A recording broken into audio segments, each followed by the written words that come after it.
The call came during my morning coffee ritual at Riverside Cafe, the same ritual Aunt Margaret had mocked countless times as wasting money better spent on a real career. My hands trembled as I listened to my cousin Camila's voice crack through the speaker. Mia, it's bad. The doctors say she needs specialized treatment and insurance won't cover most of it. I'm Mia, a graphic artist in a small town where creativity is often mistaken for laziness, especially by my Aunt Margaret. The irony of this call wasn't lost on me. Just last week, at my cousin's engagement party, Aunt Margaret had made sure everyone heard her opinions about my life choices. "Look at her, sitting there with her little drawings," she'd announced to the room, wine glass swaying dangerously in her hand. "June, I don't understand how you let her waste her potential like this. A proper job, that's what she needs." My mother had simply looked away, her silence more cutting than any words could be. "Mia, are you still there?" Camila's voice pulled me back to the present. "Yeah, sorry. How much does she need?" The number Camilla quoted made my coffee go cold in my throat.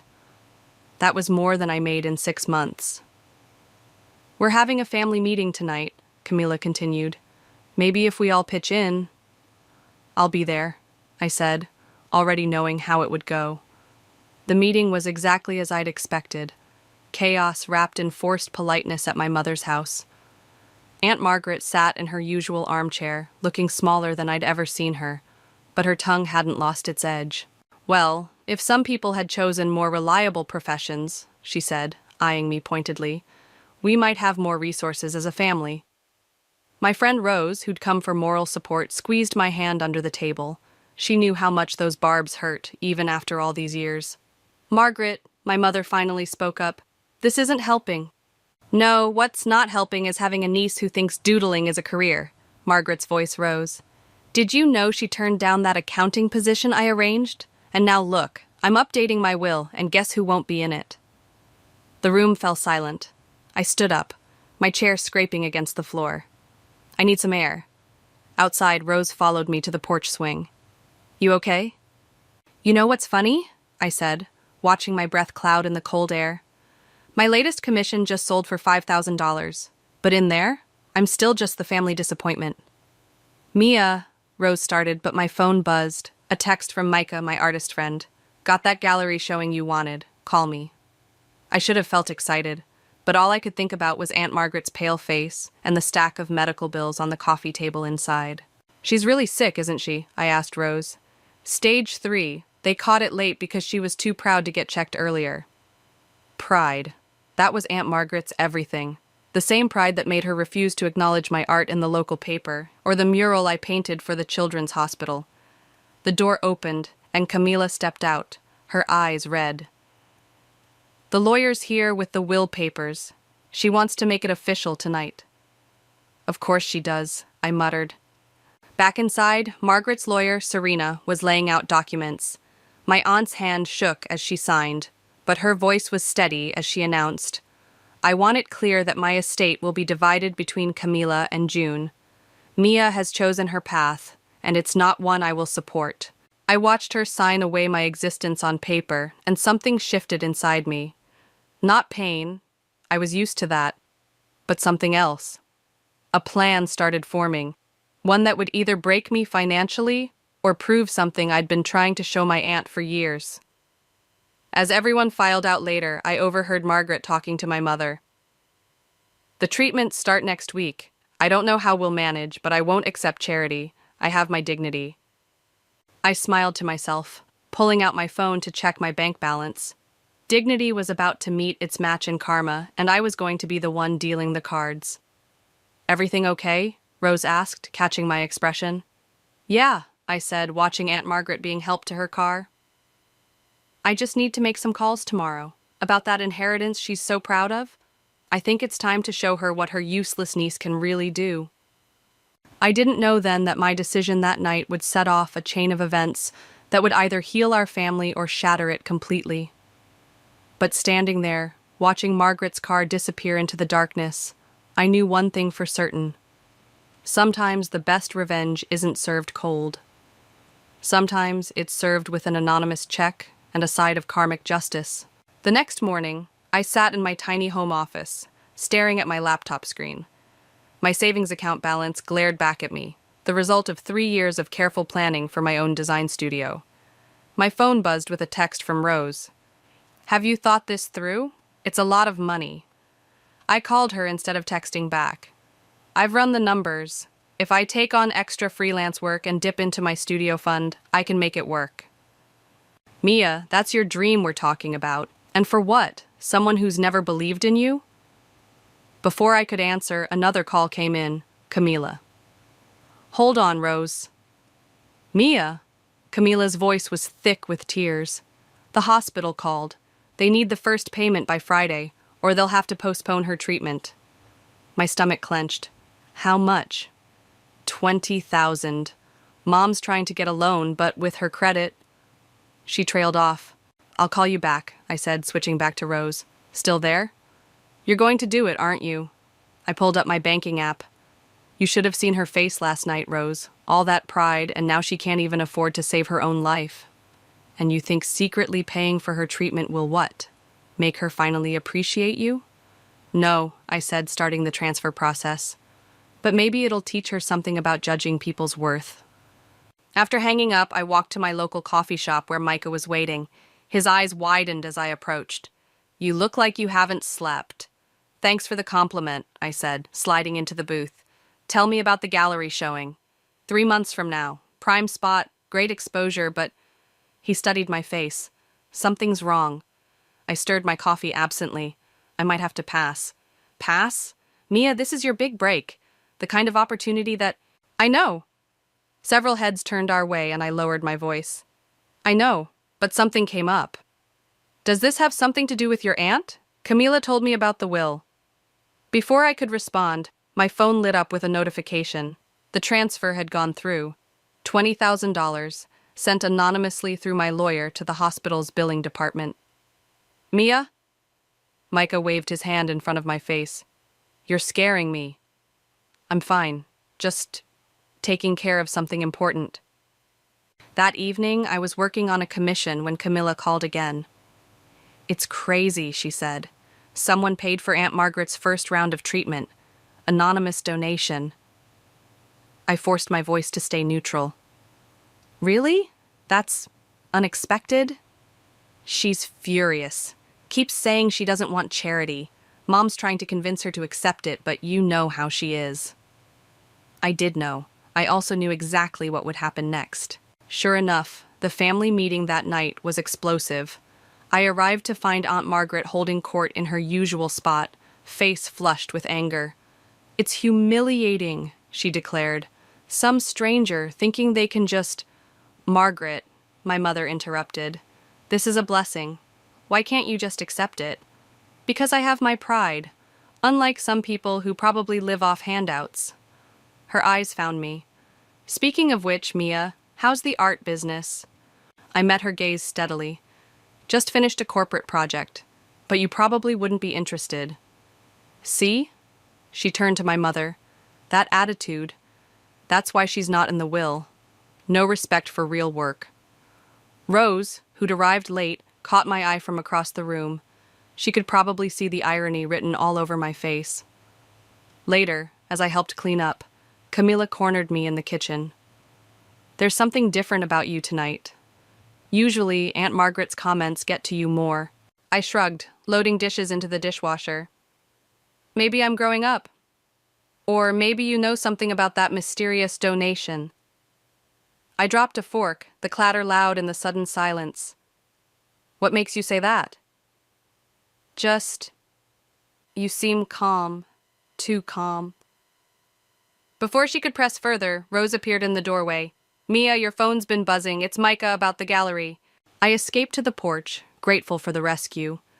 But as I listened to Micah detail the opportunity I was about to give up, I heard Aunt Margaret's voice drift through the open window. "I've hired someone," she was saying. "A private investigator. I want to know who's behind this charity. No one makes a fool of Margaret Ross."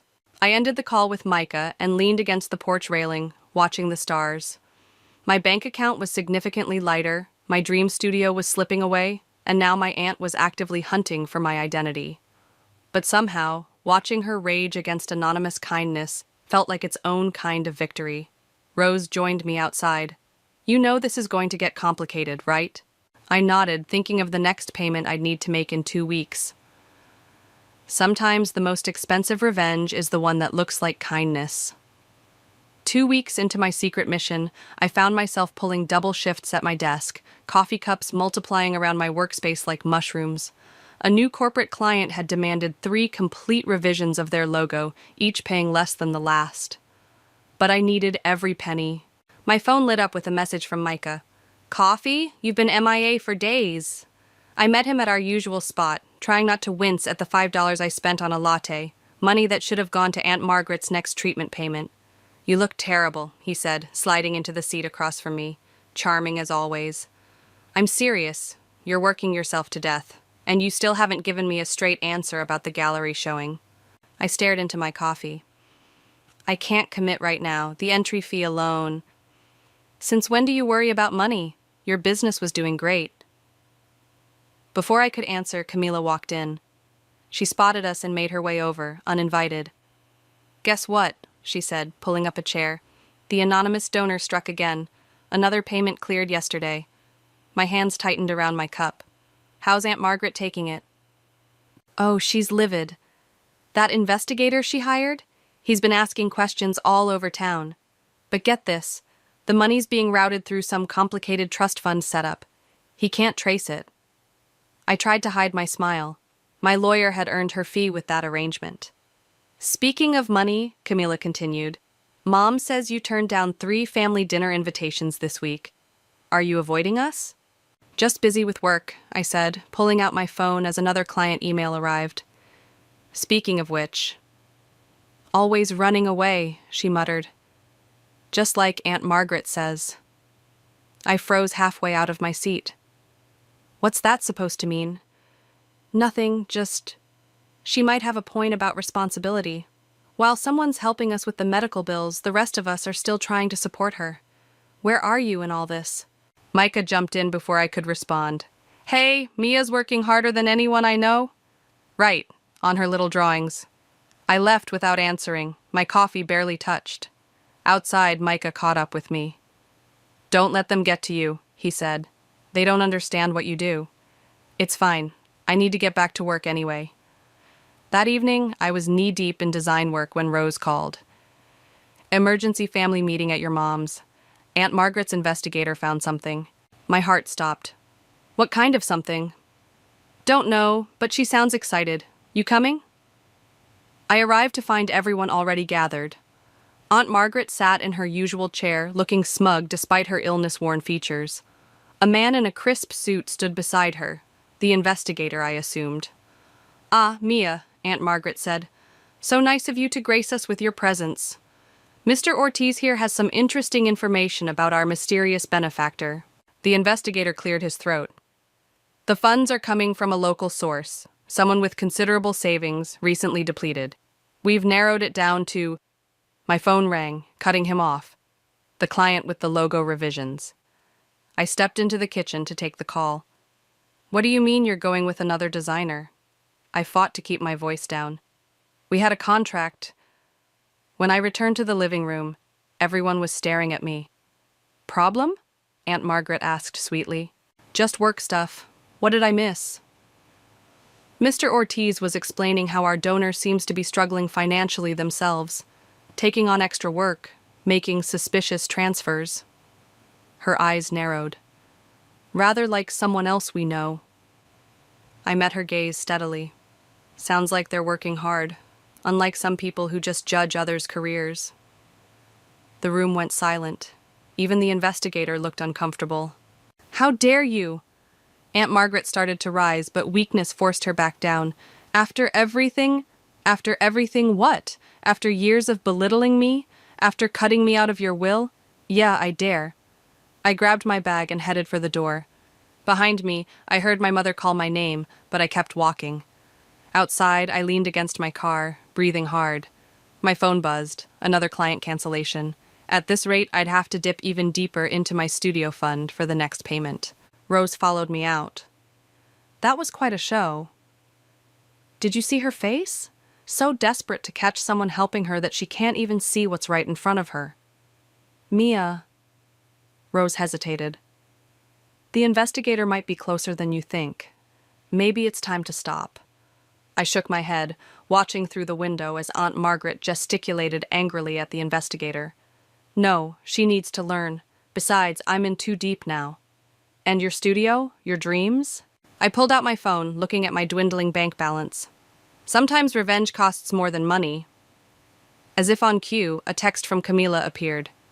The investigator's requesting bank records next. Aunt Margaret's determined to expose whoever it is. I smiled grimly. Let her try, I whispered, starting my car. Let her try. The investigator, Hamza, cornered me outside my favorite coffee shop on a Tuesday morning. I'd just finished my third consecutive all-nighter, trying to make up for lost clients with new commissions. Ms. Mia, he said, appearing beside me as I fumbled for my keys. Do you have a moment? I studied his carefully neutral expression. Depends. Are you here as Aunt Margaret's bloodhound or as a paying client? I find it interesting, he continued, as if I hadn't spoken, that your aunt's medical bills are being paid by someone whose financial patterns mirror yours exactly. Really? Maybe they're just another hardworking person being judged by people who don't understand their choices. Or maybe they're draining their life savings for someone who doesn't appreciate it. I felt the color drain from my face. Before I could respond, Micah's voice cut through the tension. Mia, there you are. He jogged up, placing himself between me and Hamza. We're late for that meeting. Hamza handed me his card. When you're ready to talk, call me. Inside my car, Micah turned to me. Want to tell me what's going on? And don't say nothing. You look like you've seen a ghost. I need coffee, I muttered, starting the engine. At a different cafe across town, I finally told him everything. The payments, the depleted savings, the gallery showing I'd had to pass up. Are you insane? He exploded, causing several heads to turn. That's your entire studio fund. Lower your voice, I hissed. No, I won't. Do you know how long you've worked for that dream? And you're throwing it away on someone who... Who what? Who's dying? Who needs help? Who never gave a damn about your dreams? My phone buzzed. Camila again. Aunt Margaret's in the hospital. Bad reaction to the treatment. She's asking for everyone. At the hospital, I found my mother in the waiting room, looking exhausted. She's stabilized, she said before I could ask. But she's different. Scared, I think. Inside the room, Aunt Margaret looked small against the white sheets, her eyes fixed on me as I entered. Come to see the show? Her voice was weak, but still carried that familiar edge. Your cousin tells me you've been too busy with work to visit lately. Finally finding a real job? Margaret, my mother warned. No, let her speak, I said, moving closer to the bed. Tell me, Aunt Margaret, what exactly is a real job to you? One that makes money? Because I make plenty. One that helps people? My designs are in children's hospitals. One that doesn't rely on handouts, she snapped, then started coughing. I handed her a water cup, my hand shaking. Like anonymous donations? Her eyes narrowed. Mr. Ortiz is close to finding out who's behind those. Then we'll see who's really... The monitor beside her bed started beeping rapidly. A nurse rushed in, ushering us out. In the hallway, I ran into Hamza again. Persistent, aren't you? I said. I'm good at my job, just like you're good at yours. He paused. The next payment is due tomorrow. Is that a question? An observation, along with the fact that you've been taking on small jobs at half your usual rate, desperate for quick cash, perhaps. Before I could respond, Rose appeared, pulling me aside. Your mother's looking for you. Also, Micah called. Said something about a solution for the studio fund? I shook my head. Tell him to drop it. Mia, you can't keep doing this. Look at yourself. When's the last time you slept? I'm fine. No, you're not. And neither is your business. Camila mentioned you lost the Thompson account.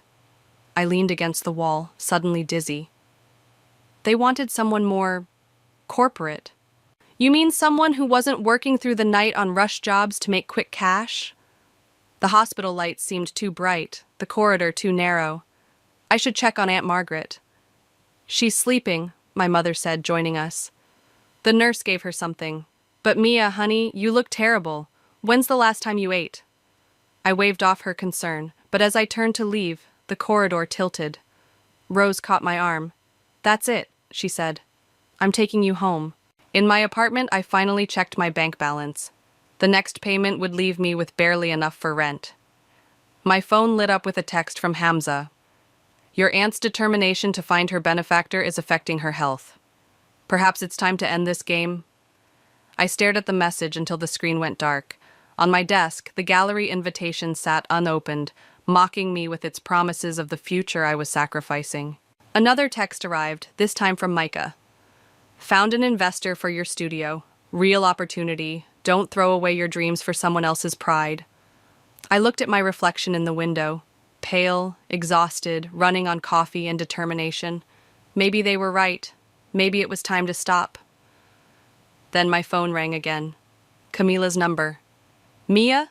She's asking for you, and she's got that investigator with her. I found Aunt Margaret sitting up in her hospital bed, looking more alert than she had in days. Hamza stood by the window, his expression unreadable. Camila hovered near the door, wringing her hands. Close the door, Aunt Margaret commanded. I stepped inside, letting it click shut behind me. You wanted to see me? Mr. Ortiz has been sharing some fascinating information. She gestured to a chair. Sit. I prefer to stand. Always defiant, she muttered. Mr. Ortiz, please tell my niece what you've discovered. Hamza cleared his throat. The anonymous donations are coming from someone who's recently liquidated several investments. Someone who's been taking on numerous small design projects at reduced rates. Someone who... If you have something to say, I interrupted, say it directly. Aunt Margaret's monitor beeped steadily in the silence that followed. Finally, she spoke. Are you behind these donations? Would it matter if I was? Answer the question. Like you answered my calls when I won that national design competition, or when I landed my first major client. My voice shook. Or maybe like you answered when I begged you to look at my portfolio before deciding I was worthless. Camilla gasped softly from her corner. Aunt Margaret's face flushed. So it is you, she said. You're the one making me look like a charity case. The door opened and Rose burst in. Mia, don't... No, I cut her off. Let's have this out. I turned back to Aunt Margaret. You want to know the truth? Yes, I'm the one paying your medical bills. I'm the one working myself to exhaustion, taking every job I can find. I'm the one who gave up my dream of opening my own studio so you could have the best treatment available. The monitor's beeping increased. Hamza stepped forward, concerned. Why? Aunt Margaret whispered. To humiliate me? Because despite everything, you're family.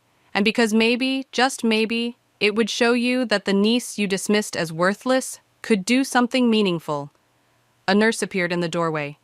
Is everything okay in here? Her heart rate is elevated. We're fine, Aunt Margaret snapped. Leave us. The nurse hesitated, then withdrew. Camila took her place by the door, looking ready to call for help if needed. So, Aunt Margaret said, her voice dangerously quiet, you thought you'd teach me a lesson? Play God with my life? No, Do you know what this means? She continued. Every treatment, every moment of hope was built on lies, on your need to prove something. That's not fair, Rose interjected. Mia has sacrificed everything to help you. Help me? Aunt Margaret laughed bitterly. She's helped herself to a grand gesture, nothing more. Well, I won't accept another penny. I'd rather die with dignity than live on her charity. The room spun slightly. I gripped the back of a chair to steady myself. Margaret, Hamza spoke up, perhaps we should consider... Consider what? That my worthless niece has been playing puppet master? That she's probably laughing at me behind my back? I never laughed, I said quietly. I cried. Every time I had to turn down an opportunity. Every time I stayed up all night working on cheap projects to make the payments. Every time I heard you mock my career while I was literally keeping you alive. Silence fell. Even the monitor seemed quieter. Get out, Aunt Margaret finally said. All of you, except Mr. Ortiz. In the hallway, Camila caught my arm. Why didn't you tell me? Would you have kept it secret? She looked away. I don't know. My phone buzzed. Micah again. Investor meeting tomorrow. Last chance. Don't throw this away. Rose read the message over my shoulder. Take it. You've done enough. Have I? I watched through the window as Aunt Margaret gestured angrily at Hamza. Look at her. Still so angry, so sure she's right. That's her problem, not yours, Rose said. You've proved your point. Have I? I repeated. Because it feels like I've just proved hers, that I'm exactly what she always said, someone who makes the wrong choices. Camila touched my shoulder. She's asking for Mom, and she's telling Hamza to stop the investigation. Why? She says there's no point now. The damage is done. I slumped against the wall, exhaustion finally hitting me full force. My phone buzzed with another message, this time from my bank. Account alert, balance below minimum. Rose took my phone gently. Come on, you need rest. As they led me away, I heard Aunt Margaret's voice through the door, talking to my mother who had just arrived. Did you know? Did you know your daughter was destroying herself to save me? I didn't stay to hear the answer. Sometimes I was learning, revenge doesn't taste like victory at all. Sometimes it just tastes like tears and cold coffee and dreams turning to dust. 3 days after the revelation, I sat across from Micah and his investor contact in a sleek downtown cafe. My hands wrapped around a coffee cup I couldn't afford, trying to hide their trembling. The space is perfect, Micah was saying. Corner location, great light, reasonable rent. The investor, a woman named Diana, nodded. And your portfolio is impressive. But I have concerns about your recent work history. These quick, low-budget projects. My phone lit up with Camila's name. I declined the call. Those were temporary, I started to explain, but my phone buzzed again. This time, a text. She's asking for you. It's important. I'm sorry, I said, standing. Family emergency. Diana's sympathetic smile didn't quite hide her disappointment. Perhaps we should reschedule when things are more settled. Outside, Micah caught up with me. That was your chance, Mia. Your last chance. I know. I fumbled with my car keys. But she's asking for me. She's always asking for something. When does anyone ask what you need? I didn't answer, just drove to the hospital in silence. Outside Aunt Margaret's room, I found my mother and Camila waiting. She's with her lawyer, my mother said. Serena's been here for an hour. Through the window, I could see Aunt Margaret signing papers, her hand shaking but determined. Finally, the door opened. Serena emerged, nodding to me. She's ready to see you. Inside, Aunt Margaret looked different. The anger that had fueled her for days seemed to have drained away, leaving something else in its place. Sit, she said, patting the bed beside her. When I hesitated, she added, please. I perched on the edge of the mattress. If this is about the payments, This is about the will. She held up a hand when I tried to interrupt. No, let me finish. Hamza showed me everything. The hours you've been working, the opportunities you've turned down, the studio fund you emptied. I didn't do it for the will. I know, that's what makes it worse. She picked at her blanket. You did it because you're better than me, better than I ever gave you credit for. The door opened and Rose slipped in, followed by Micah. They must have seen my car in the parking lot. I spoke with Diana, Micah said. She might reconsider if... Who's Diana? Aunt Margaret asked. No one, I said quickly, but Micah pressed on. An investor. She was going to fund Mia's studio. The dream you called worthless. Micah, don't, I pleaded. No, he's right, Aunt Margaret said. I should hear this. Tell me about the studio. So I did. The words poured out. The business plan I'd spent years developing, the clients I'd lined up, the space I'd found. With each detail, her expression grew more pained. And you gave all this up? For me? The treatments were more important. She reached for the papers Serena had left. I've changed my will again, but more importantly, I've made some arrangements. Serena helped me access some investments I'd forgotten about. What are you saying? I'm saying I'm paying you back. Every penny you spent on my treatments, plus enough to lease that studio space for a year. The room swam before my eyes. Rose grabbed my arm to steady me. "I don't want your money," I said. "Too bad. Consider it my first investment in your business." She smiled weakly. "Unless you think I'm not qualified to judge a real career?" A laugh bubbled up, half sob. "Using my own words against me?" "Learning from the best." She patted my hand. "I was wrong about you, Mia. Wrong about everything." Micah stepped forward. "I'll call Diana." "Wait," I said. "Aunt Margaret, are you sure? The treatments are working. Thanks to you, I got them in time. Now it's your turn."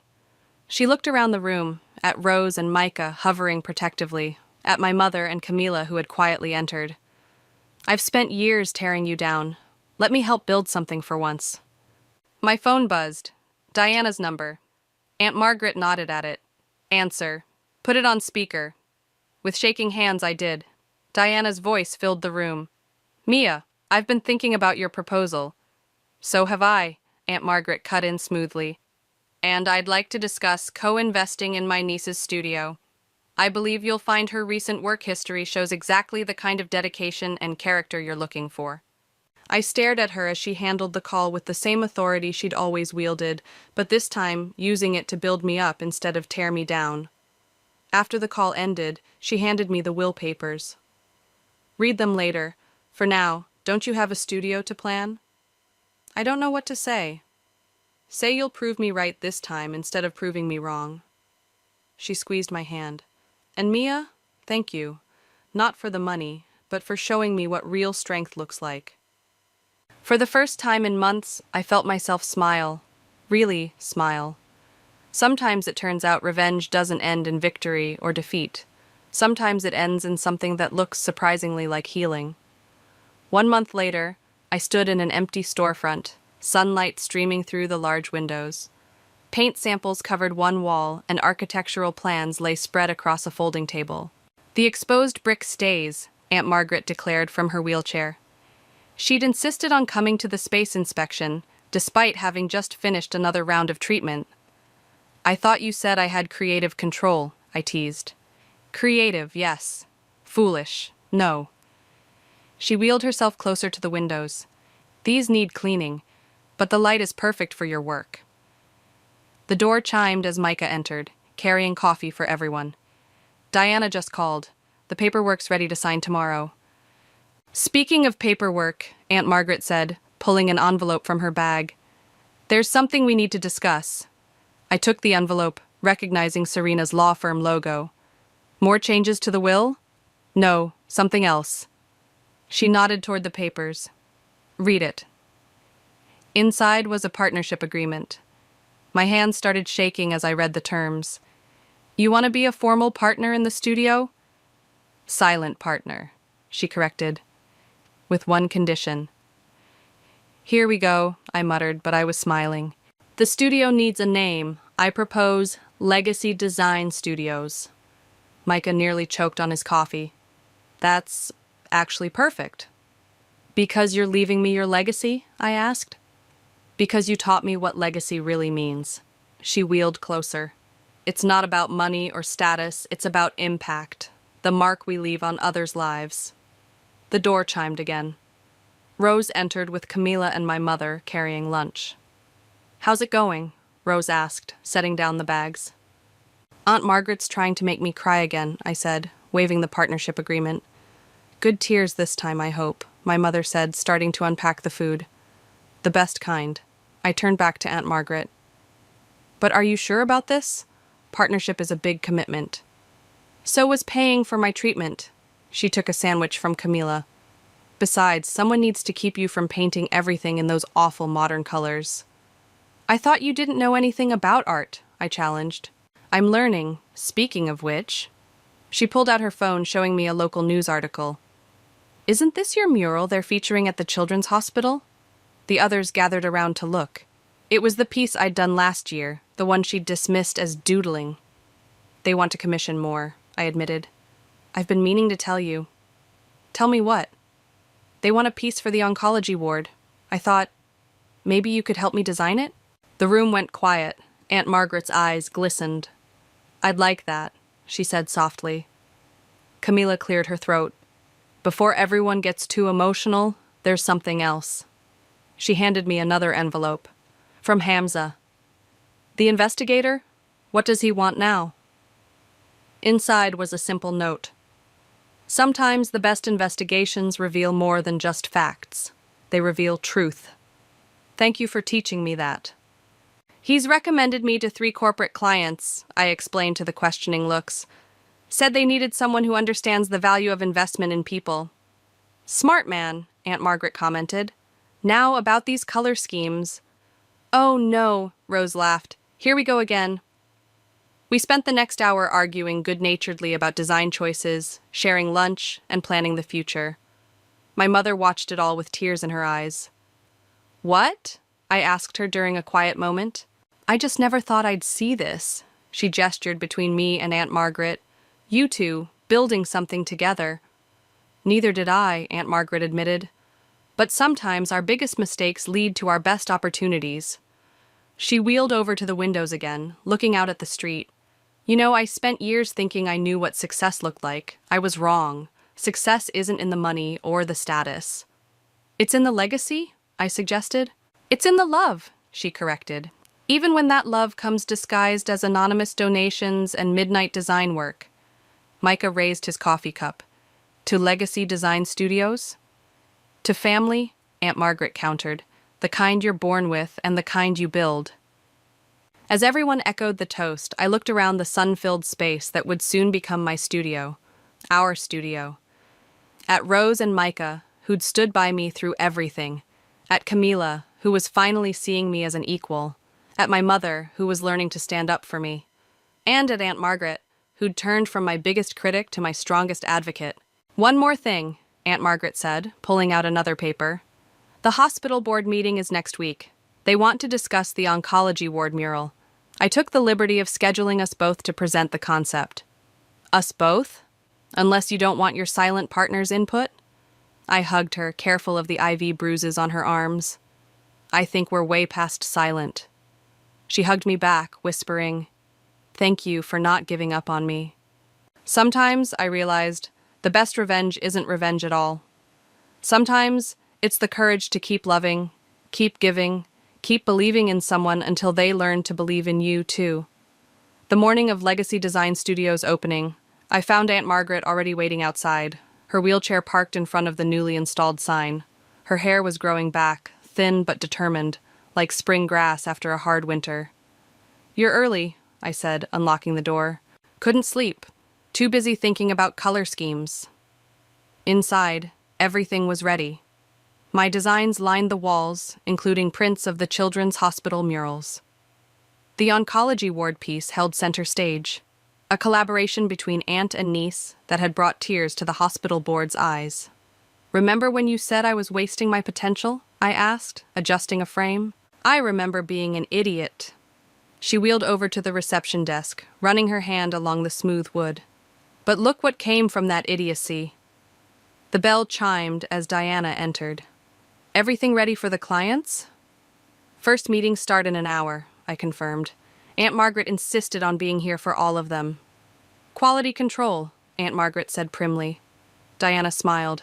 "From what I've seen of your joint work, that's not a bad thing." More people started arriving.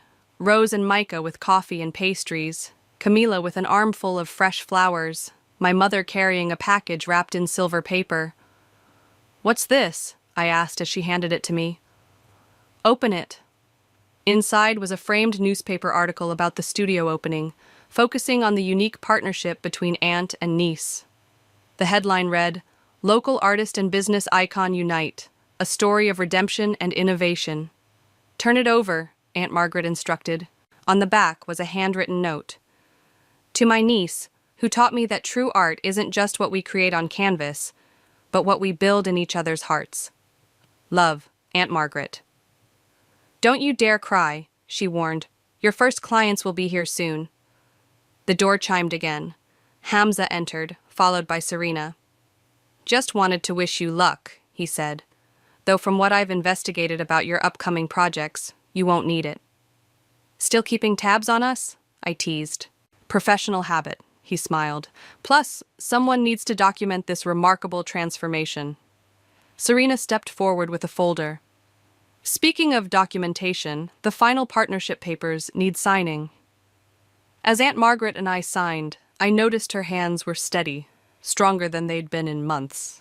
The doctors say the treatments are working better than expected, she said, catching my look. Turns out spite is a powerful motivator for recovery. I have to stick around to make sure you don't paint everything in neon colors. The first clients began arriving, a mix of corporate executives and nonprofit directors, all drawn by the studio's unique story and distinctive style. I watched as Aunt Margaret charmed them effortlessly, her business acumen complementing my creative presentations perfectly. During a brief break, Rose pulled me aside. Look at her. I've never seen her so alive. Me neither. It's like she's finally found her purpose. Or maybe, Micah joined us, you both have. The day flew by in a blur of meetings, celebrations, and possibilities. As evening approached, most of the guests had left, leaving just family and close friends. I have something to show you, I told Aunt Margaret, leading her to a covered wall in the back office. If it's another modern art piece, just look. I pulled away the cloth, revealing a gallery wall of family photos, old and new, spanning decades. In the center was a recent picture of Aunt Margaret and me in the hospital, heads bent together over mural sketches, both laughing at something now forgotten. When did you take that? She asked softly. Camila did. Said she wanted to capture the moment we both finally saw each other clearly. Aunt Margaret reached out, touching the photo. You know, I spent my whole life thinking I needed to leave a legacy of wealth and status. I never imagined my true legacy would come from the person I tried hardest to change. Funny how life works out, I said. Funny how love works out, she corrected, even when it's hidden behind anonymous donations and stubborn pride. The setting sun streamed through the windows, casting long shadows across our new beginning. Outside, the sign for Legacy Design Studios caught the light, glowing like a beacon. Ready to head home? I asked. Not yet. She wheeled back to the main space, where our first commissioned piece hung, a collaborative design that merged her business sensibility with my artistic vision. I want to stay a bit longer, to remember this moment. I understood. This wasn't just a studio opening. It was the opening of a new chapter for both of us. One where criticism had transformed into collaboration, where hurt had healed into understanding, and where revenge had somehow blossomed into redemption. You know what the best revenge really is? Aunt Margaret asked, as if reading my thoughts. What's that? Living well enough to turn your enemies into family, and your family into something even stronger. I squeezed her shoulder gently. Welcome to the family business, Aunt Margaret. Welcome home, Mia, she replied. Welcome home.